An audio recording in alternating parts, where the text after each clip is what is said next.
All right, let's dive into the work of Jordan B. Peterson. We're Let's looking at get two of his ready books for today, some rush. 12 Rules for Life and Beyond Order. Even if you haven't read them, we'll pull out some Three, impactful ideas. Ideas for navigating And we're life. off. Get ready for some serious insights into That's life. a threatening ball. Look at that fight. This game is started. Barely seconds on the clock. What a finish. Yes, this quote unquote perfectly captures it. Oh, it was so close, but you could see what they were trying to do. What human beings have always considered necessary. And the play moves forward now. Yeah, it's just a piece of cake for the keeper. Against all odds, relentless tendency to compromise. It's like Throw you're saying in we here. don't have to reinvent the wheel. There's a wealth of knowledge in those old myths and stories. And it's not just because they're entertaining. Peterson seems to argue that they contain deep truths about human nature. Truths that are just as relevant today as they were centuries ago. Exactly. It's like he's acting as a guide, pointing us towards these time-tested narratives. Narratives that hold clues to understanding ourselves and the world around us. And the reason those stories resonate so deeply, he suggests, is because of how we perceive the world. It's not just about seeing objects, but about recognizing those objects as potential agents, entities with their own personalities and intentions. Okay, that's fascinating. So you're saying that we're hardwired to see intention even where it might not exist. Precisely. Peterson calls this the hyperactive agent detector. It's an evolutionary adaptation rule. Imagine our ancestors out on the savannah. They had to be constantly on alert for potential threats, whether from predators or rival tribes. Those who were most attuned to subtle cues of intention were more likely to survive and pass on their genes. So over time, we evolved this heightened sensitivity to agency, even if it sometimes leads us to see ghosts in the machine, so to speak. That makes sense. So when I stub my toe on the coffee table and swear it moved on purpose, that's my hyperactive agent detector kicking in. You got it. But on a more serious note, this inborn tendency is one of the reasons we're so drawn to stories and myths. These narratives are filled with characters who act with intention, who make choices and face consequences. They offer us a framework for understanding the complexities of human interaction and the often unpredictable nature of the world. It's like stories provide a kind of training ground for navigating real life, with all its messy, unpredictable characters and events. Exactly. And that brings us to one of Peterson's most compelling ideas, a concept he calls the shadow of Set. Okay, I'm intrigued. What's the shadow of Set? Peterson uses the ancient Egyptian myth of Osiris, Set, and Horus to illustrate this point. Osiris represents order and tradition, but he's blind to the deceitful nature of his brother, Set, who embodies chaos and destruction. Set operates in the shadows, plotting and scheming to undermine Osiris's rule. Wait, so how does Horus fit into all this? Horus is Osiris's son, and he represents focused attention, symbolized by his keen vision. It's Horus who ultimately sees through Set's deception and confronts him, restoring order to the kingdom. So what's the takeaway for us here? Are you saying we all have a Set lurking in the shadows of our lives? That's precisely it. Peterson argues that we all have a tendency to ignore problems, hoping they'll just go away on their own. But just like Set's hidden plots, those unresolved issues only fester and grow stronger in the darkness. They become our shadow. So we need to be like Horus, shining a light on those dark corners and facing those problems head on. Exactly. And this isn't just some abstract mythological concept. Peterson brings it down to earth with a personal anecdote from Beyond Order. He describes how his wife's passive approach to conflict, particularly their differing tastes in home decor, created decades of simmering resentment. She thought she was keeping the peace by avoiding confrontation, but all that silence just allowed the problem to grow, ultimately poisoning their relationship. Wow, so even seemingly small issues can become huge problems if we let them fester. It's a powerful reminder that avoiding conflict doesn't always make things better. Sometimes it makes them worse. What stands out to you most from this particular story? What strikes me is that this tendency to avoid conflict, to ignore our shadow, can be incredibly damaging, not just to our relationships, but also to our own personal growth. So how do we break out of this pattern of avoidance? How do we become more like Horus, facing our sets with courage and clarity? That's where discipline and sacrifice come in, which is another key theme in Peterson's work. Peterson argues that we need to cultivate discipline and a willingness to make sacrifices if we truly want to grow and evolve. He says in 12 Rules, you must determine where you are going so that you could bargain for yourself, so that you don't end up resentful, vengeful, and cruel. It's about consciously choosing the harder right over the easier wrong, even when it's uncomfortable. So it's about facing those sets head on, even if it means having some tough conversations or making some difficult choices. I'm starting to see how all these ideas connect. Yes, it's all interconnected. Peterson even uses this humorous anecdote about his toddler son to illustrate this point. He calls it winning back the spoon. His son refused to eat his porridge unless he was the one holding the spoon, even though he wasn't very good at it. I can totally relate to that. Every parent has been there. What did Peterson do? Did he give in? No, he realized that giving in would be the easy way out, but it wouldn't teach his son the essential skill of self-feeding. He knew that his son needed to learn to eat properly, and that meant enforcing some boundaries, even if it meant a meltdown in the moment. It's a powerful lesson, even in that simple scenario. It's about choosing the long-term benefit over the short-term ease. And what's fascinating is that Peterson extends this idea of sacrifice to love itself. In Beyond Order, he argues that true love involves accepting another person's limitations. He uses this thought experiment where he imagines making his son indestructible. Initially, it seems appealing, right? Protecting your child from all harm. But then he realizes that if his son were immune to pain and suffering, he would lose his very essence. It's those imperfections, those vulnerabilities, that make us human, that make us capable of connection and empathy. Taking those away would be like loving a robot, like you said earlier. Yes. And wouldn't that make his love conditional, based on his son being perfect? It's a powerful reminder that true love embraces the whole person, flaws and all. Okay, so we've talked about the shadow of Set, the importance of discipline and sacrifice. What else is on Peterson's agenda for navigating life? Well, he doesn't shy away from tackling more complex social and philosophical issues, such as the dangers of ideology. In Maps of Meaning, he talks about his own disillusionment with political ideology, specifically his early attraction to socialism, and how he ultimately rejected its simplistic division of the world into good and evil. It seems like that kind of black and white thinking is something he cautions against in a lot of his work. Absolutely, and he extends this critique to postmodernism in 12 Rules, while he acknowledges some valid points raised by postmodern thinkers regarding power dynamics. He's critical of what he sees as an overemphasis on power as the sole lens through which to view the world. It sounds like he's suggesting that this focus on power can lead to a kind of paralysis, where people become so fixated on who has power and who doesn't, that they lose sight of individual agency and responsibility. That's a great way to put it. He argues that this type of thinking can lead to the justification of force and manipulation to achieve equal outcomes, regardless of individual merit or effort. He worries that the conversation becomes about tearing down existing structures, rather than building something better. Ian, he illustrates this point with an anecdote from Beyond Order about a client who attended a workplace sensitivity training. This client became increasingly uncomfortable as the training focused on banning certain words deemed offensive. Where does censorship end if you start banning words? Exactly. The client wondered, if we can't use certain words, what happens next? Do we start banning thoughts? It highlights the danger of allowing ideology to stifle open discussion and critical thinking. It creates a culture of fear where people are afraid to express themselves honestly for fear of being labeled or ostracized. It seems like he's advocating for more nuanced thinking, for recognizing the complexity of issues rather than resorting to simplistic solutions or ideologies. Would you say that's a fair assessment? Absolutely. And this focus on nuance and complexity is also at the heart of his exploration of meaning. He recognizes that life is inherently difficult, full of suffering and uncertainty. It's easy to fall into despair or nihilism when faced with the harsh realities of existence. He actually uses a very striking analogy to illustrate this struggle in Maps of Meaning. A man hanging precariously in a well. I remember that one. The man is clinging to a vine, tempted by honey along the way, all while rats are gnawing at his lifeline.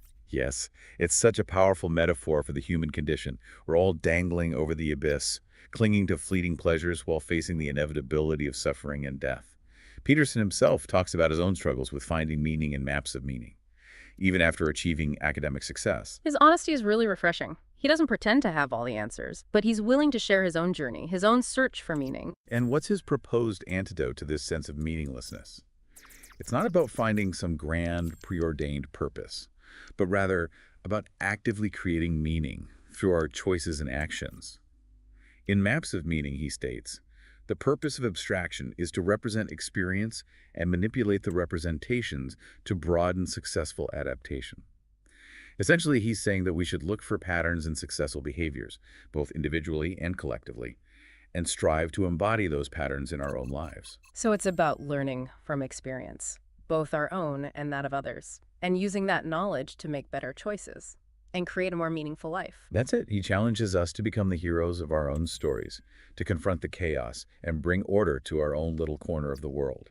And that brings us to what's probably his most well-known work, 12 Rules for Life. Ah, yes, his blueprint for a meaningful life. Are those rules meant to be a strict set of commandments, or are they more like guiding principles? They're definitely not meant to be rigid dogma. Peterson presents them as a set of practical, actionable guidelines for navigating the complexities of modern life. Can you give us a taste of some of these rules? Well, some of the key ones include stand up straight with your shoulders back, which is about posture, but also about taking a confident stance in life.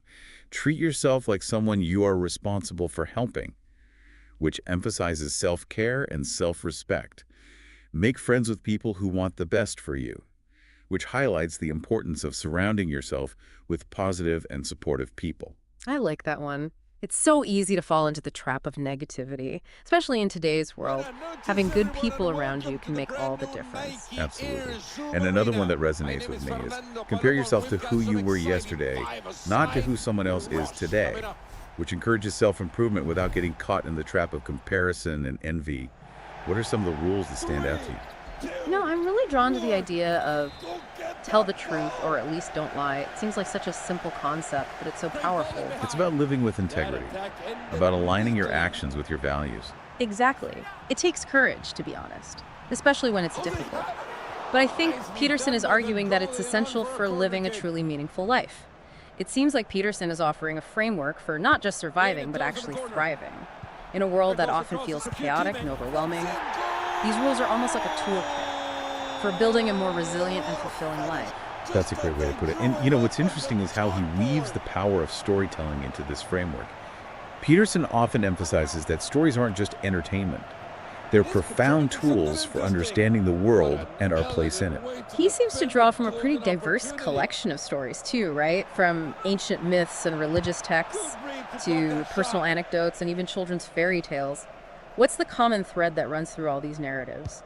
He seems to be suggesting that these stories, despite their differences, all offer insights. Insights into the fundamental patterns of human experience.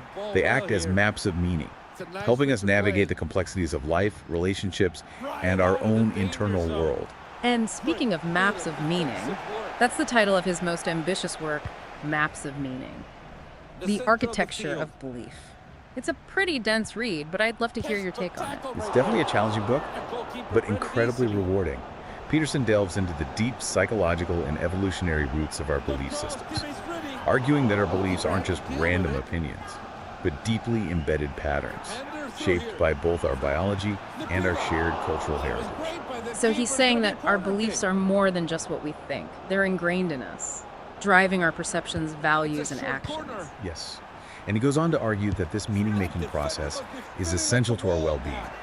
When our belief systems crumble or we lack a sense of purpose, it can lead to anxiety, despair, and even nihilism. It's like losing our internal compass, that sense of direction that guides us through life. That's a great analogy. And Peterson proposes that one way to find our bearings again is to reconnect with the archetypal stories, the ones that have resonated with humans for centuries. Like those classic myths and legends we talked about earlier. The hero's journey, the battle between good and evil, the search for love and wisdom. Exactly. These stories, he suggests, tap into something deep within our collective psyche, offering us a way to understand the fundamental patterns of human experience. Take the hero's journey, for instance. This archetype resonates with us because it mirrors our own struggles and triumphs. Those moments when we're called to step outside our comfort zones, face challenges, and ultimately emerge transformed. It's like those stories provide a roadmap for navigating the ups and downs of life, offering a sense of hope and possibility, even when things get tough. That's it. And this connection to ancient wisdom is also where Peterson's views on suffering come into play. He doesn't sugarcoat the reality that life is full of challenges and pain. He states very clearly that suffering is an inevitable part of the human experience. But he doesn't stop there, does he? He offers a way to find meaning in that suffering. Precisely. He argues that it's not the suffering itself that defines us, but how we choose to respond to it. We can either allow it to embitter us and break us, or we can use it as a catalyst for growth, learning, and even transformation. And that takes us back to that powerful image of the man hanging in the well, tempted by honey while rats gnaw at his lifeline. He's facing suffering head on. but he's also making choices, clinging to hope even in the midst of precarious circumstances. It's a stark reminder that we all have choices to make in the face of suffering. And for Peterson, those choices are ultimately about taking responsibility for our lives, for recognizing our own agency in shaping our reality. So it's not about passively accepting whatever life throws at us, but about actively choosing how we respond, how we engage with the world, and how we create meaning in the midst of that. Absolutely. He challenges us to become active participants in our own lives, to be the heroes of our own stories, confronting our personal dragons, and striving to leave the world a little bit better than we found it. It's about recognizing that we're not just passive bystanders. In the grand narrative of life, we have the power to make choices, to influence outcomes, and to leave our mark on the world. That's exactly it. And this sense of personal responsibility is also what underpins his emphasis on truth and meaning. He's incredibly critical of ideologies that promote lies, distortions, and manipulation. Arguing that these ultimately lead to tyranny and oppression, he often cites the horrors of the Soviet Gulag, the system of forced labor camps under Stalin's regime, as a chilling example of what happens when truth and individual rights are trampled underfoot. It's a sobering reminder of what's at stake when we abandon truth and allow ourselves to be swayed by narratives that deny individual dignity and freedom. But even in the face of such darkness, Peterson highlights stories of incredible resilience and courage, like that of Alexander Solzhenitsyn, the Russian novelist and dissident, who endured years of imprisonment and exile for speaking truth to power. These stories remind us that even in the darkest of times, the human spirit can find ways to resist, to persevere, and to keep the flame of truth burning. It's a powerful message of hope, a reminder that even small acts of courage and integrity can have a ripple effect, inspiring others, and ultimately contributing to positive change. And that's what Peterson seems to be calling us to do. To embrace our agency, confront our dragons, and live lives of meaning and purpose. He's not offering us easy answers or quick fixes, but rather a challenging and ultimately empowering path toward personal growth and a better world. We've covered so much ground in this deep dive into the world of Jordan Peterson. We've explored his views on ancient wisdom, the shadow of Set, the necessity of discipline and sacrifice, the importance of meaning and purpose, the power of storytelling, and the dangers of ideology. It's clear that his work offers a framework for not just surviving, but truly thriving in a world that often feels chaotic and overwhelming. He's given us a lot to think about, that's for sure. And while his ideas can be challenging, they're also incredibly insightful and thought-provoking. So as we wrap up this deep dive, we encourage you, dear listener, to continue exploring Peterson's work. Pick up one of his books, watch one of his lectures, and see what resonates with you. Remember, it's not about blindly accepting everything he says, but about engaging with his ideas, critically evaluating them, and seeing how they might apply to your own life. Exactly. Take what works for you, leave what doesn't. And most importantly, take action. Put these ideas into practice, see what happens, and keep striving to become the best version of yourself. Thanks for joining us on this deep dive. Until next time, keep seeking knowledge, keep asking questions, and keep diving deep. Great tackle.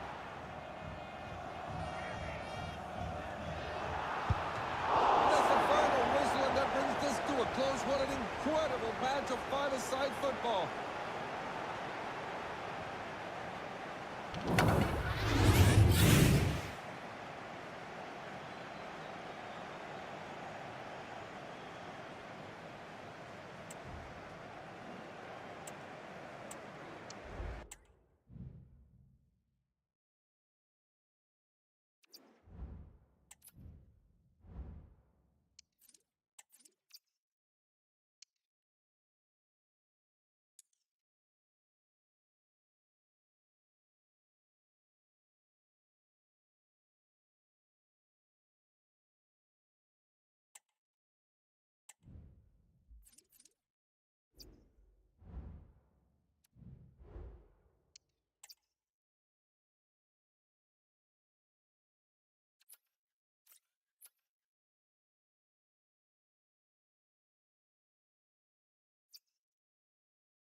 Welcome to the deep dive. Today, we're going on a journey. A journey through the last century to explore how oil shaped global power dynamics. We'll uncover the maneuvers of empires, the rise and fall of nations, and the often invisible hand of energy in shaping world events. Our guide for this deep dive is A Century of War by F. William Engdahl. Buckle up, because we're about to uncover some surprising truths about the forces that have shaped the world we know. You might think you know the story of oil wars in the Middle East, corporate greed, environmental concerns. But today's deep dive will reveal a far deeper and more intricate web of power strategy and intrigue. Okay, let's unpack this. Okay. Engdahl argues that the quest for oil has been one of the most influential factors in shaping global events over the last century. It's a story of empires' wars, secret deals, and the relentless pursuit of energy dominance. Yeah. So where do we begin? Our journey starts at the dawn of the 20th century, Okay. with the British Empire at its peak. They had the strongest Navy-controlled global finance and were masters of geopolitics. But even with all that power, they saw a new force emerging: petroleum. What was once just lamp oil was quickly recognized as a game-changer for navies and industries. So even at the height of their power, the British recognized the potential of oil and made a move to secure it. Absolutely. In 1905, they sent a secret agent, Sidney Riley, to Persia to gain control of the oil reserves there. Wow. This was a pivotal moment. It laid the groundwork for the British Empire's strategic dominance in the Middle East and their global petroleum control strategy. Think of it this way. They already had the military, the money, and the political savvy. Oil became the fuel that propelled their ambitions. It's amazing how one resource could have such a dramatic impact. But I guess the British weren't the only ones who understood oil's importance, right? You're right. A rising industrial power, Germany, Okay. also had their eyes on the prize. Their push for a Berlin-Baghdad railway wasn't just about transportation.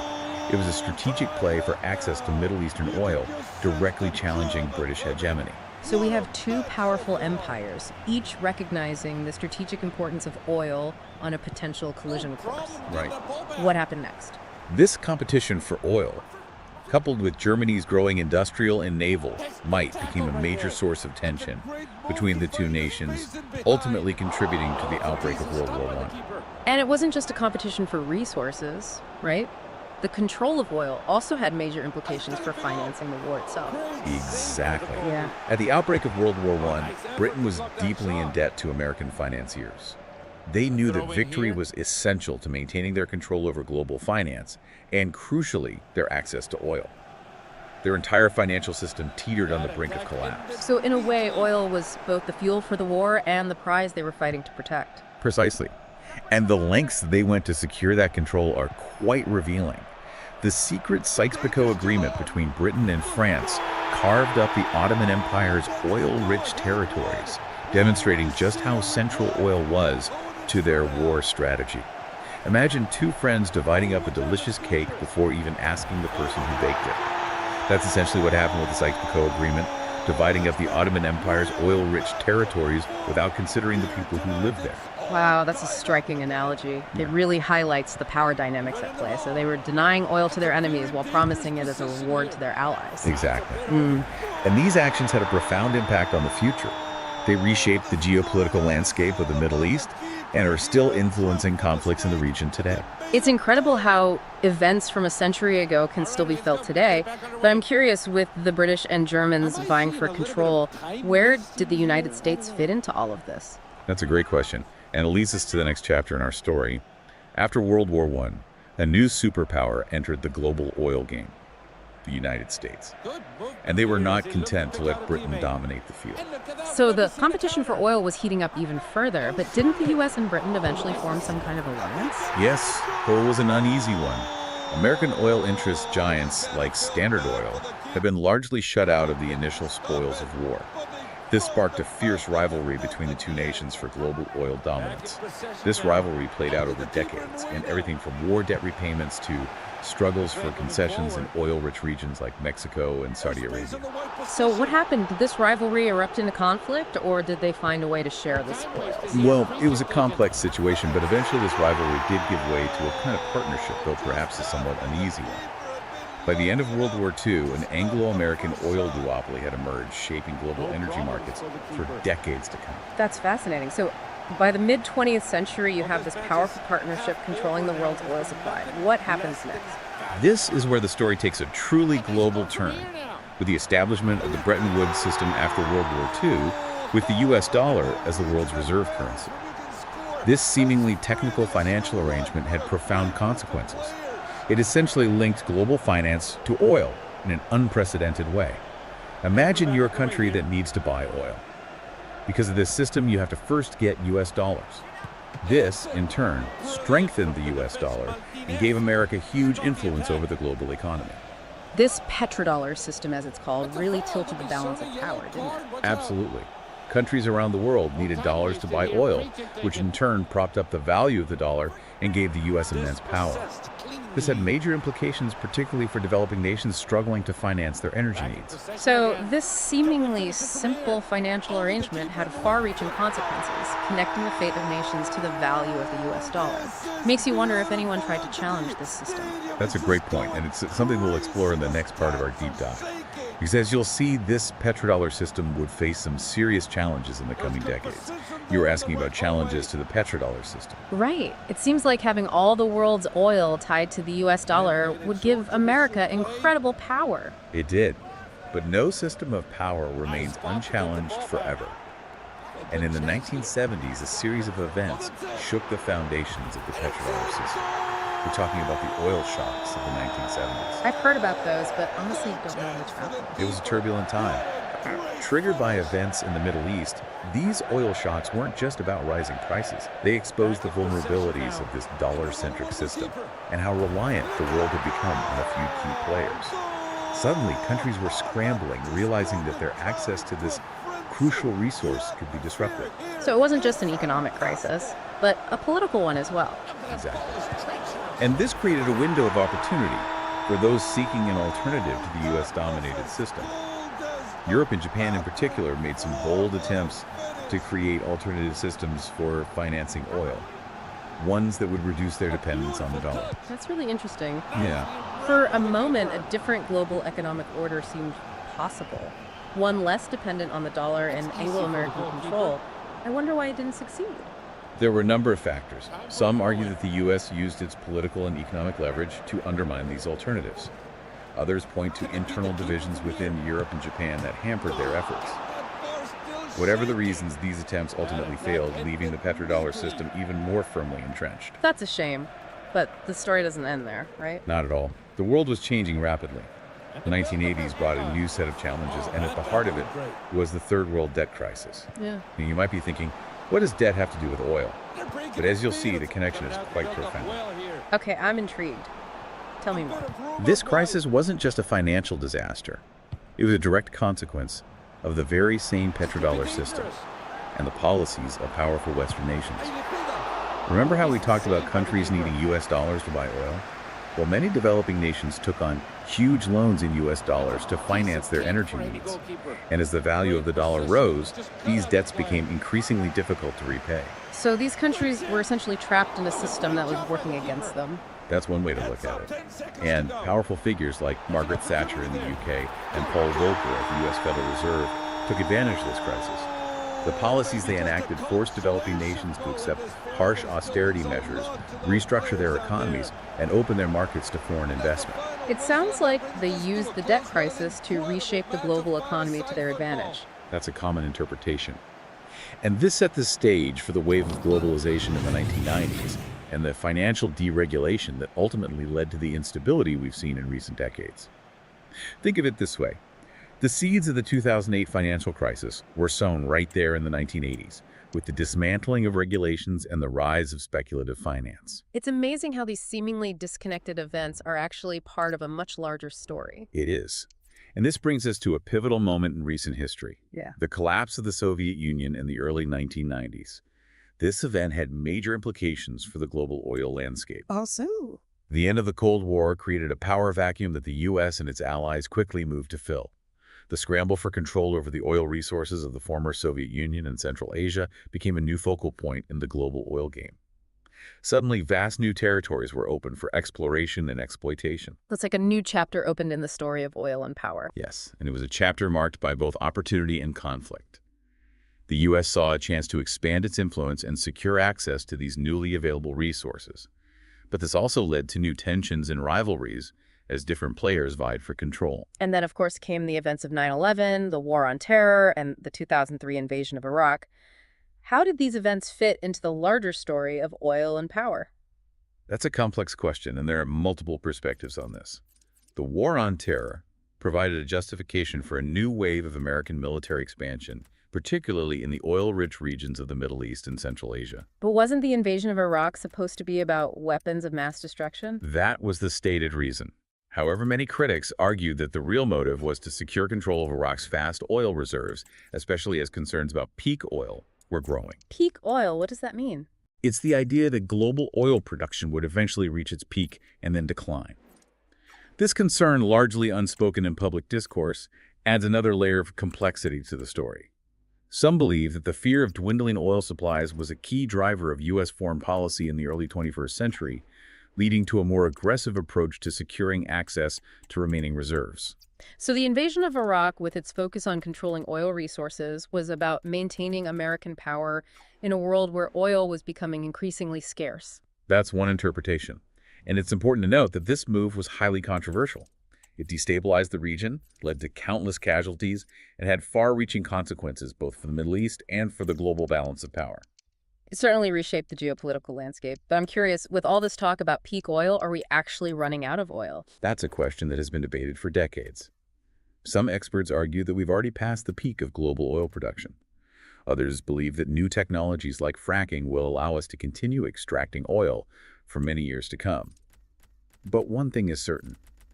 Our dependence on oil is unsustainable in the long run. We need to find alternative sources of energy if we want to avoid a future of conflict and scarcity. So where do we go from here? What are the key takeaways from this deep dive into oil and power so far? I think the most important takeaway is that the world we live in is shaped by forces far larger and more intricate than we often realize. The quest for oil has been a driving force in global politics and economics for over a century, shaping the destinies of nations, sparking wars, and influencing everything from financial systems to environmental policies. And as we move further into the 21st century, the story of oil is far from over. It's a sobering thought, but where does that leave us? What does it all mean for the average person? That's a great question. And it's something we'll explore in the final part of our deep dive.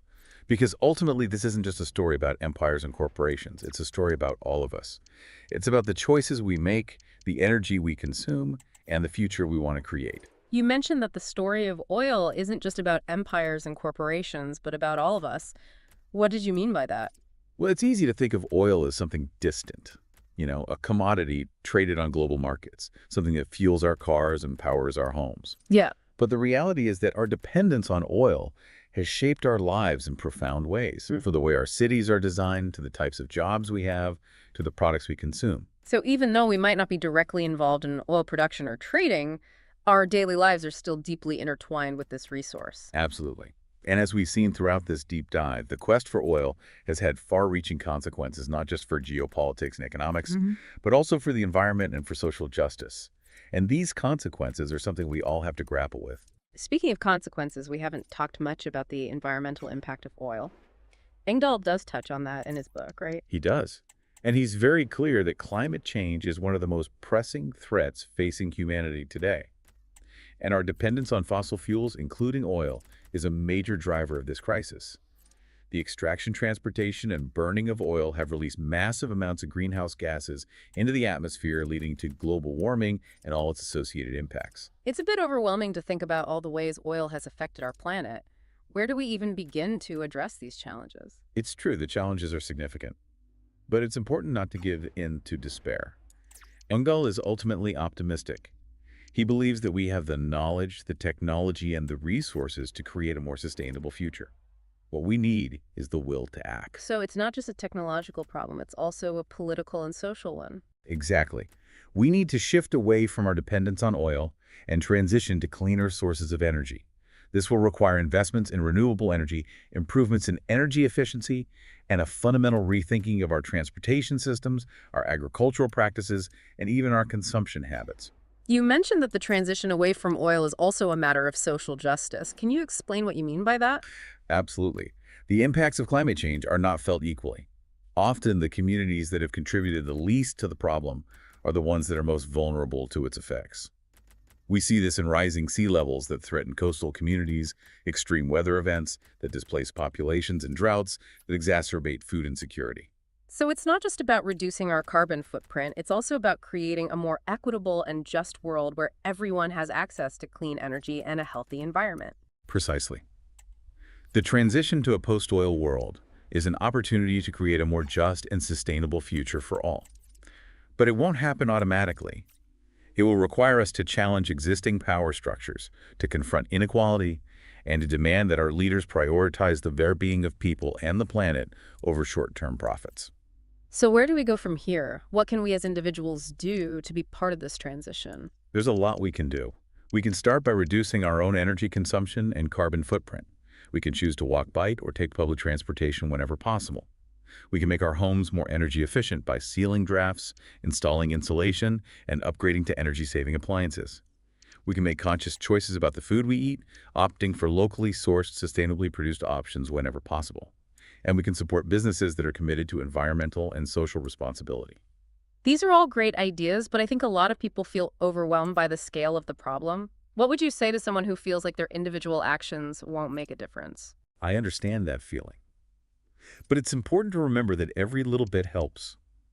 When millions of people make small changes in their daily lives, it can add up to a significant impact. And even more importantly, our individual actions can inspire others to do the same. We could talk to our friends and families about these issues. We could vote for leaders who prioritize climate action, and we can support organizations that are working to create a more sustainable future. So it's about both individual action and collective action. Absolutely.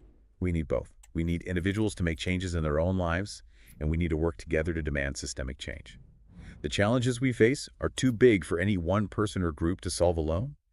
We need to come together to share ideas, to support each other, and to build a movement for change. It's inspiring to think that we have the power to shape a different future, one that's less reliant on oil and more sustainable for generations to come. That's the message I want to leave you with. We have a choice. We can continue down the path of oil dependence with all its associated risks and consequences, or we can choose a different path, one that leads to a more just equitable and sustainable future. The choice is ours. Wow, what a journey. We've covered a century of history, explored the complex relationship between oil and power, and delved into the challenges and opportunities of a post-oil world. It's been quite a deep dive. So as we wrap up, what are the key takeaways you want our listeners to remember? Here are a few key points to ponder. The quest for oil has shaped the world we live in, influencing politics, economics, the environment, and social justice.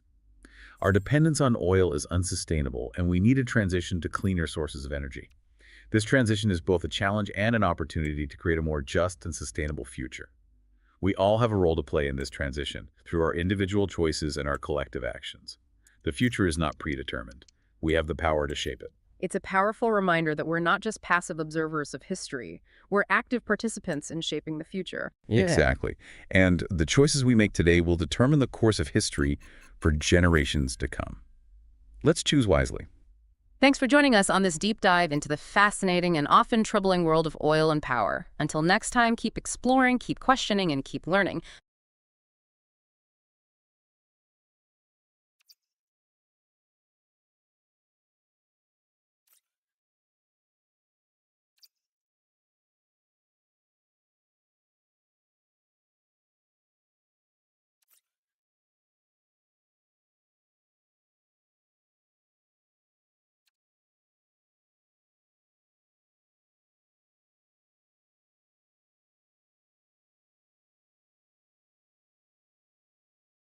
Welcome back, everyone. Ready for another deep dive? Always. Great. Today, we're going to untangle the life of D. Pedro the First. The first emperor of Brazil. Right, Emperor of Brazil. And our guides for this journey are going to be Two books by Paulo Rossetti. D. Pedro the First, A Historia Non Contata.